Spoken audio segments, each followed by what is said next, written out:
आजी आजी म्हणायची ओवी ही जात्यावर भीम बनला सावली भीम बनला सावली कोटी कोटीच्या माथ्यावर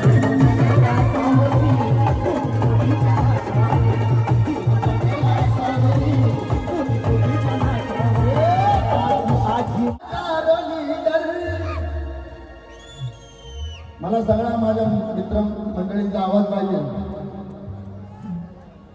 वंशपर होणं कधी तू हे वंशपरच आहे दुनिया में हजारों लीडर में एक बेडर नेता टॉपला गेला आणि सगळ्यांनी आता माझ्यासोबत बोलायचे हो भीमराव रामजी आंबेडकर